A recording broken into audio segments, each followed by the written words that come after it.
Isang araw, 15 taon na ang nakalipas, ang ating mundo ay biglang nagulo at nagbago ng tuluyan.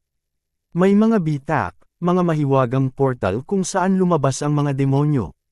Ngunit may dumating ding sistema ng mga antas at kakayahan upang maprotektahan ng mga tao ang kanilang sarili. Ang mga taong nagtatanggol sa ating mundo laban sa mga demonyo ay tinatawag ngayong mga adventurer. Pinipili ng mga adventurer ang kanilang sariling estilo sa pakikipaglaban sa mga demonyo, mga tinatawag na klase. Ang mga sorcerers ay mabagal, hirap sa pagkontrol ng mahika, at itinuturing na mahina at walang laban sa mga demonyo. Ang pangalan ng ating bida ay Charles, at pinili niya ang isang klase na may mataas na liksi, ang thief. Pakiramdam niya, kailangan muna niyang makakuha ng karanasan at mapaunlad ang kakayahan sa buhay. Sa paglipas ng panahon, nakamit niya ang napakalaking karanasan at naging isa sa pinakamalalakas na adventurer, na binyansagang Sword of Divine Speed. Taon-taon, ang mga bitak ay lumalawak at mas madalas lumilitaw, at naniniwala si Charles na kaya niyang protektahan ang mga tao at ang mundong ito mula sa mga demonyo.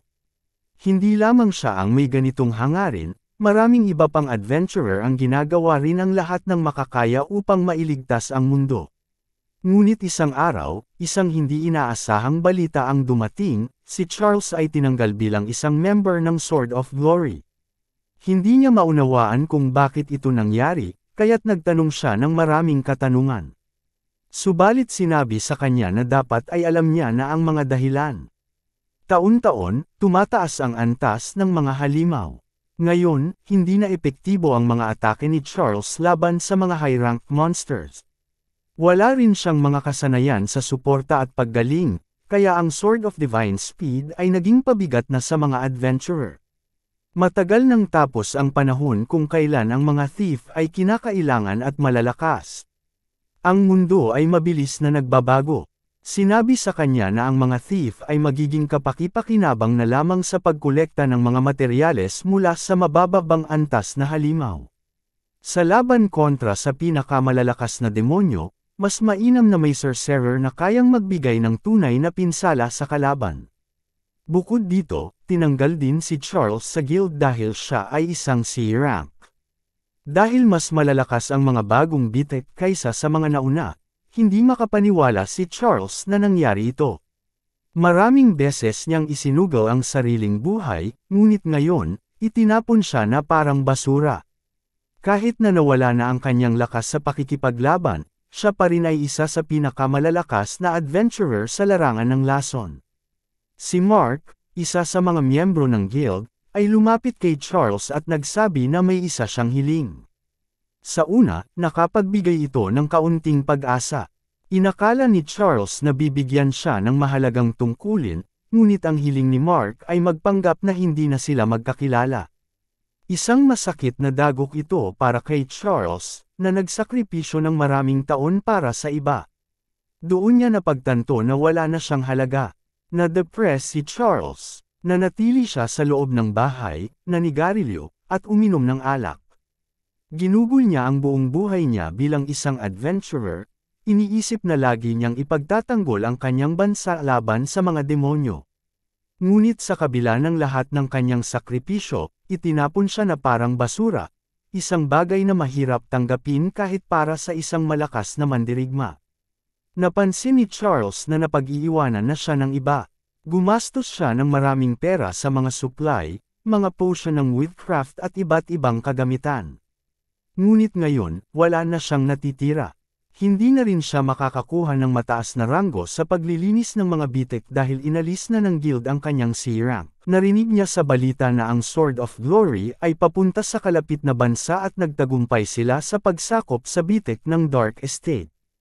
Mahirap para sa kanya na makita ang kanyang koponan na patuloy na nagtatagumpay kahit wala na siya. Binuksan niya ang mga komento at nakita niyang may mga taong naaalala pa rin siya, ngunit may isang nagsulat na si Charles ay palaging pabigat lamang sa koponan. Labis itong ikinagalit ni Charles. Kahapon lamang, isa siyang bayani at pinuno ng koponan, ngunit ngayon, tinatawag na siyang pabigat.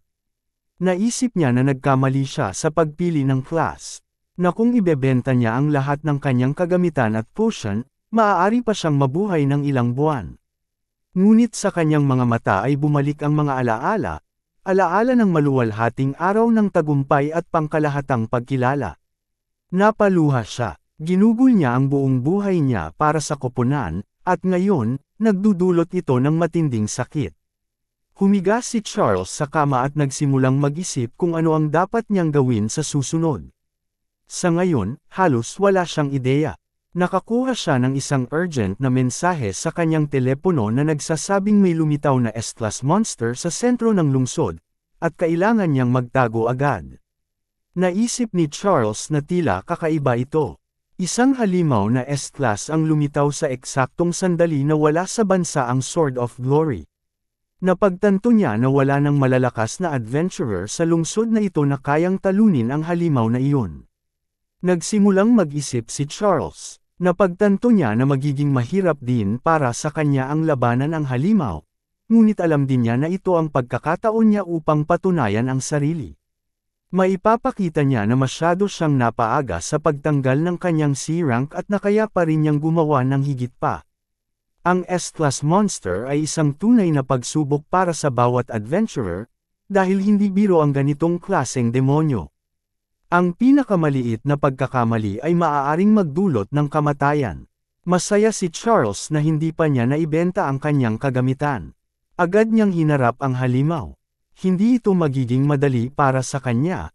Ang kalaban niya ay ang Time Dragon Chronos, isang medyo mapagmataas na pangalan para sa isang demonyo. Sinabi ni Charles sa halimaw na alalahanin ang araw na ito, dahil ito na ang kanyang huling araw. Tumakbo ang lalaki upang umatake, umaasang magagamit niya ang kanyang malawak na karanasan at matatalo ang malakas na kalaban. Napagtanto ni Charles na ang mga mamamayan ay nailikas na. Ang kailangan niya lang gawin ay magtagal hanggang dumating ang ibang adventurer. Bagamat simple ang plano sa paningin, mas komplikado ito sa totoong buhay, lalo na kung ang kalaban mo ay ang Time Dragon.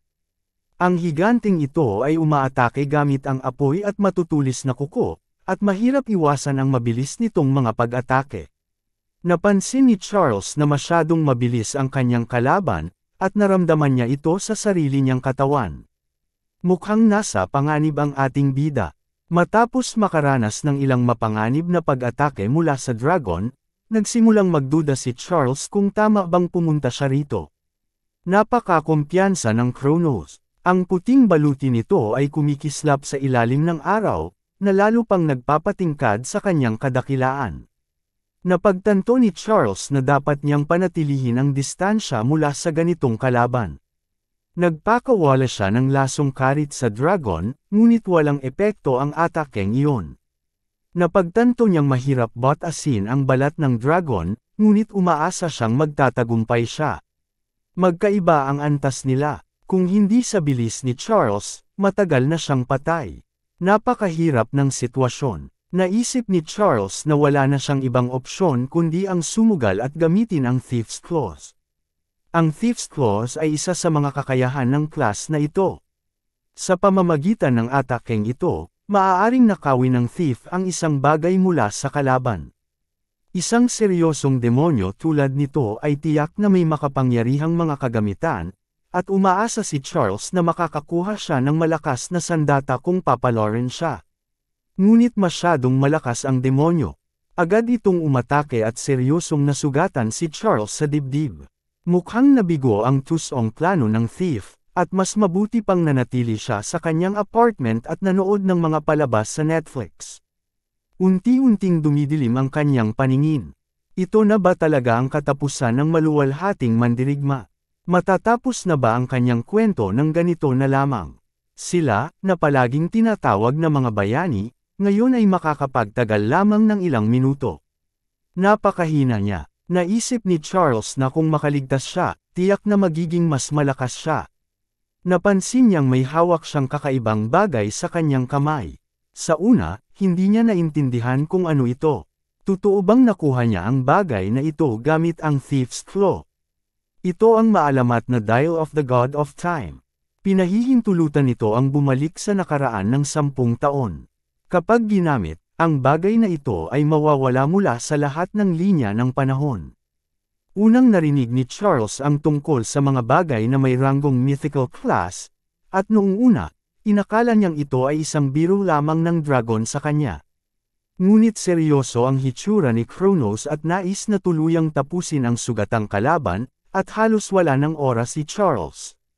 Naisip ng lalaki na walang saysay ang mag-isip pa, kaya nagdesisyon siyang subukan ang mahiwagang, misteryosong regalo. Isang segundo bago tumama ang fatal na atake ng mga kuko ng dragon, inaktibo ni Charles ang mythical na bagay at sinubukang ibalik ang oras. Matapos noon, ang malaking kuko ng dragon ay tumagos sa kanyang katawan. Ngunit ang tanong, gumana kaya ang orasan? Isang kakaibang pakiramdam ang sumagi. Hindi mo ari ng lalaki kung siya ba ay patay na o buhay pa. Hindi komportable ang kanyang nararamdaman. Ilang saglit pa, iminulat niya ang kanyang mga mata at napagtantong nakahiga siya sa kanyang kama sa loob ng kanyang apartment. Hindi niya napansin agad na siya pala ay bumalik sa edad na 10 taon na mas bata. Kaagad niyang kinuha ang kanyang relo at siniguradong nagbago nga ang oras. Ngunit sa sandaling iyon, inakala niyang panaginip lamang ito. Lumapit siya sa bintana at binuksan ang mga kurtina upang tingnan kung ano ang nangyayari sa labas. Pagkatapos, kinuha niya ang kanyang telepono at siniguradong 20:30 nga ang oras, na tila imposibleng mangyari. Agad niyang naalala na ang dial ng mythical class time god ay nagpapahintulot sa pagbabalik sa nakaraang 10 taon.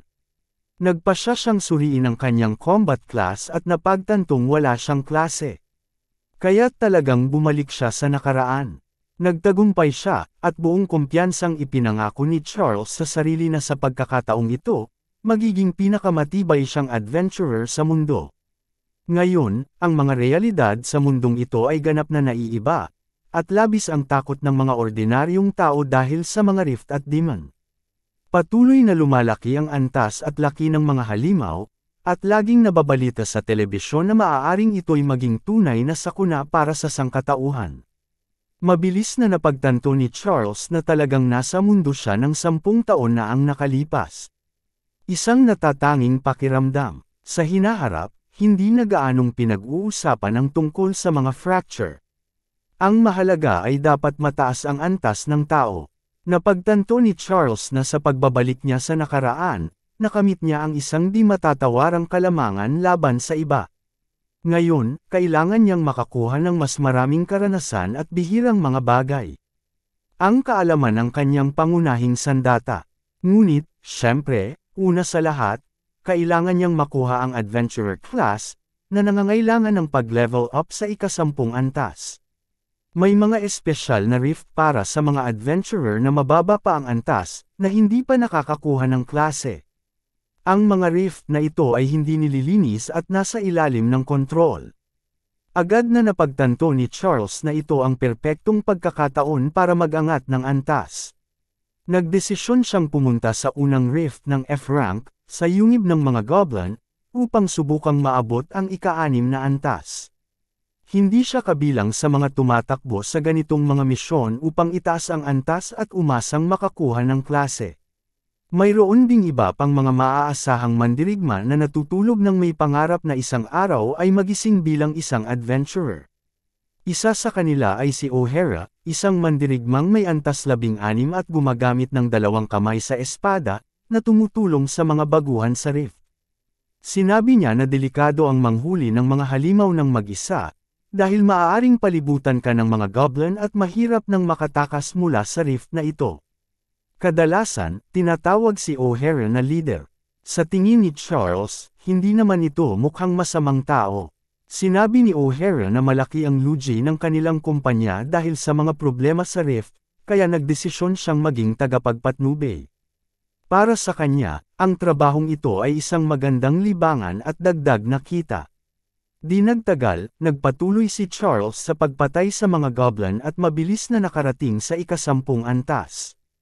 Nakatanggap siya ng 6 na puntos sa karanasan at 2 puntos sa kasanayan, na magandang simula para sa isang batang may talento.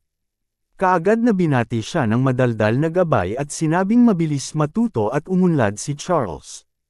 Naniniwala si O'Hara na magiging mahusay na adventurer si Charles, ngunit hindi niya alam na kaharap niya ang nagmamay-ari ng isang S-class. Sinabi ni O'Hara na ang pag-akyat sa ika-10 antas ay maaaring maging isang malaking hakbang, at dapat pag-isipan ni Charles ng mabuti ang kanyang mga pagpipilian sa hinaharap. Sinabi rin ng gabay na maaari siyang magbigay ng payo, ngunit kaunti lang ang alam niya kumpara sa isang bihasang adventurer. Ang klase na makukuha mo ay nakasalalay sa iyong kakayahan at katangian, at maaari kang bumili ng mga kasanayan gamit ang mga puntos. Inirekomenda ni O'Hara na pumili si Charles ng warrior class at nangakong tuturuan siya ng maraming teknika at pamamaraan. Gayunpaman, matapos suriin si Charles, inamin ni O'Hara na mas angkop sa kanya ang klase ng thief, parang isinilang siya para dito. Napakadaldal ni O'Hara, patuloy siyang kinakausap si Charles at tinatanong ito ng milyong katanungan. Itinanong niya kung alam ni Charles kung paano makakakuha ng klase, na parang siya na ang pinakamagaling na adventurer. Nag-usisa rin siya kung tinuruan si Charles kung paano i-activate ang acceleration at amplification. Ang mga kasanayang acceleration at enhancement ay nagpapataas ng mga pisikal na parameter ng adventurer. Masasabi mong ito ang batayan.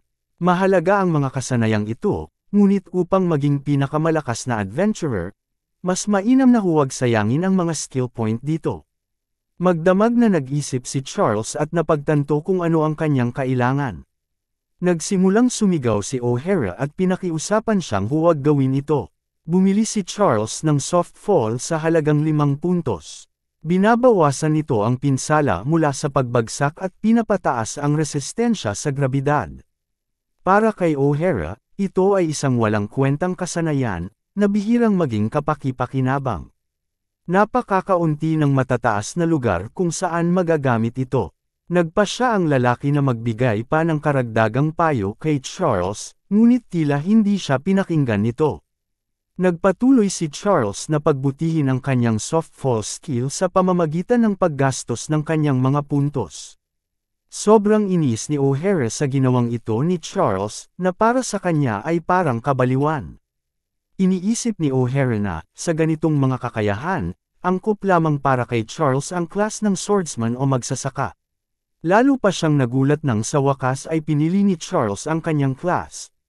Sinabi ni Charles na magiging isang Gravity Master siya, isang hidden class. Ang Gravity Master ay lumalabas lamang kapag ang lahat ng points ay nagamit sa soft fall skill.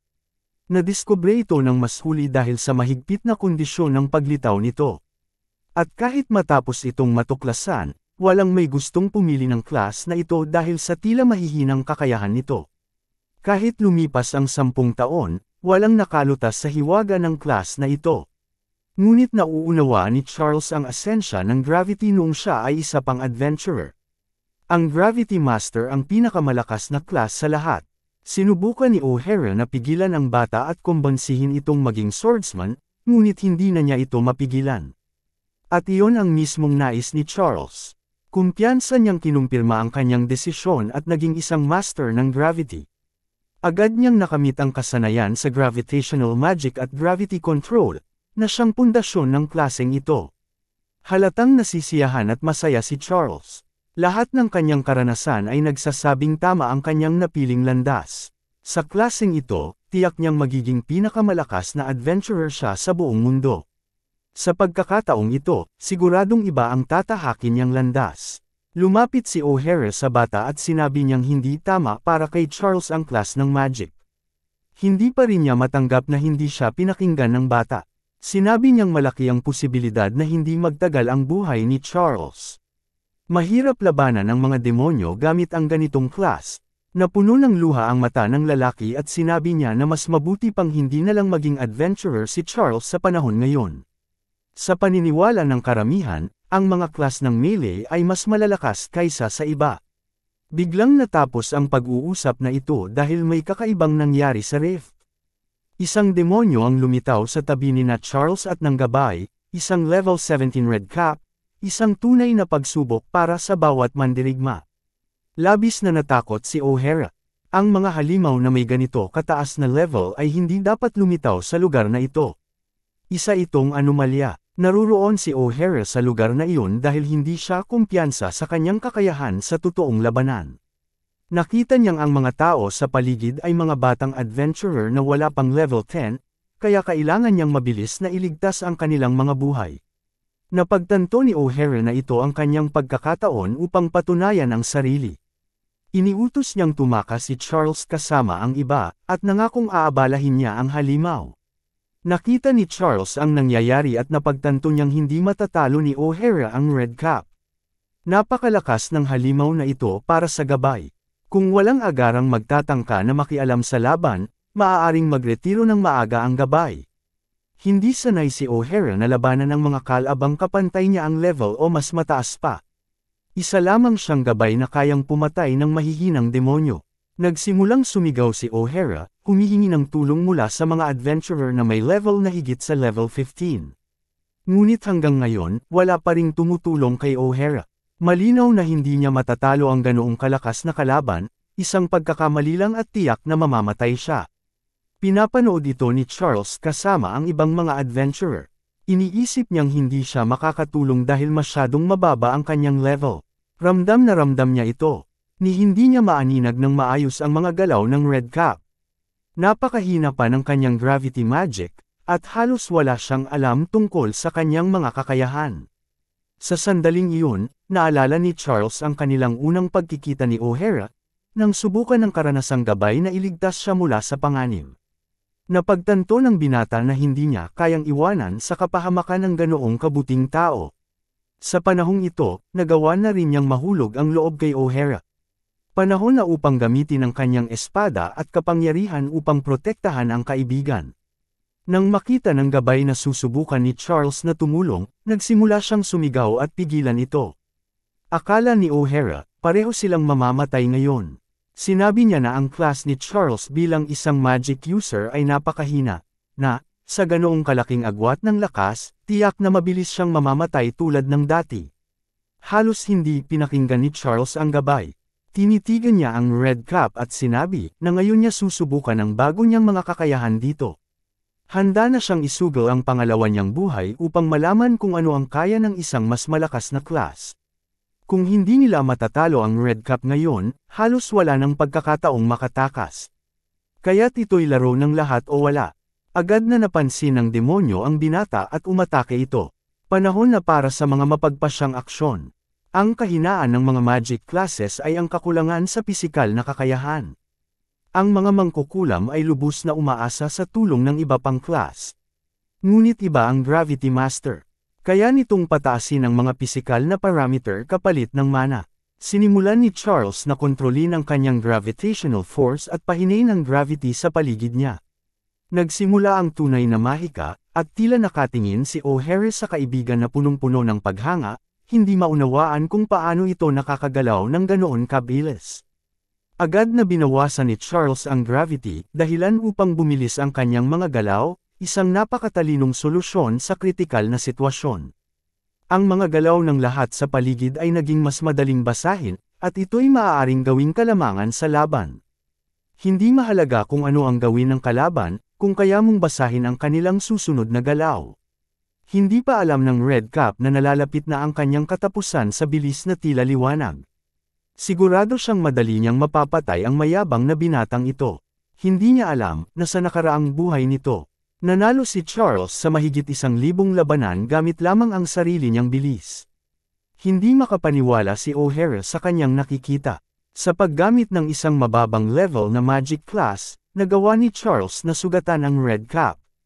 Ang Gravity Master ay isang natatanging class na may mataas na physical performance dahil sa mana control sa maagang bahagi. Napaka-predictable ng galaw ng halimaw, kaya madaling maiwasan ang mga atake ng demonyo gamit ang bilis. Kapag na-master ang mga kinakailangang kasanayan, ang potensyal ng Gravity Master class ay umaabot sa di masukat na taas. Napagtanto ng lahat sa paligid na nakikita nila ang isang hinaharap na alamat. Ang kumpiyansa ng binata ay nasa di masukat na level. Tiningnan ni Charles ang kaibigan at inutusan itong salakayin ang Red Cap. Sa una, nag-alala ang karanasang gabay, ngunit agad din niyang pinakalma ang sarili at nagtiwala sa kanyang instincts. Hinugot niya ang kanyang espada at tumakbo para umatake. Sa sandaling iyon, mistulang tunay na mandaragit siya na inaatake ang kanyang biktima. Tinalikuran ng Red Cap si Charles, at agad na inactivate ng binata ang gravity chains. Huli na nang mapagtanto ng Red Cap na ang pangkat na ito ng mababang level na mga adventurer ay masyadong mapanganib. Huli na rin para tumakas, dahil sa loob ng 2 segundo, pinadala na ni O'Hara ang demonyo sa impyerno. Sa pagkatalo ng halimaw, nakakuha sila ng 28 experience points at ang level ay umangat sa 12. Masaya si Charles sa class ng Gravity Master. Siguradong kaya niyang maging pinakamalakas na adventurer sa mundo. Ang iba pang mga kabataang adventurer ay tumingin sa kanya ng may paghanga. Hindi nila maunawaan kung paano nagawa ng isang baguhan na talunin ang Red Cap. Si O'Hara, na hindi nakasugat sa halimaw, ay namangha na si Charles, sa kabila ng mababang level, ay nagawang talunin ang demonyo. Kahanga-hanga, tila isa ring halimaw ang binata sa isang aspeto, at hindi pa niya ito lubos na nauunawaan. Tiningnan ni O'Hara si Charles at hindi maintindihan kung sino siya. Kahit ang salitang, henyo, ay tila hindi sapat upang ilarawan siya.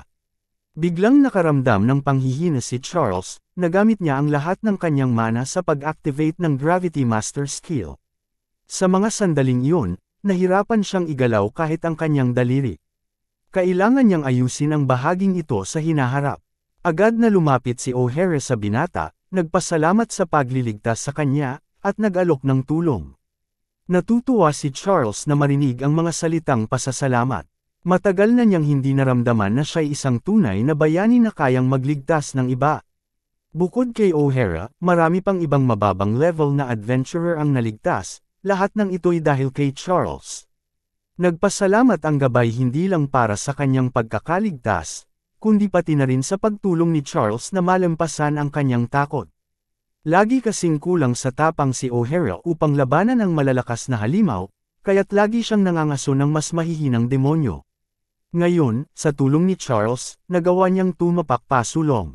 Panahon na para tapusin ang kanyang papel bilang gabay. Masaya si O'Hara na siya mismo ang nakasaksi ng pagsilang ng isang bagong alamat, na naudyok sa kanyang tagumpay laban sa takot. Binuhat ni O'Hara ang kanyang tagapagligtas at tinulungan. Maraming salamat mga kazen. Abangan ang susunod na kabanata. Please like at i-share sa mga friends mo at ayain silang mag-subscribe kung nagustuhan mo ang ating kwento ngayon. Maraming salamat po.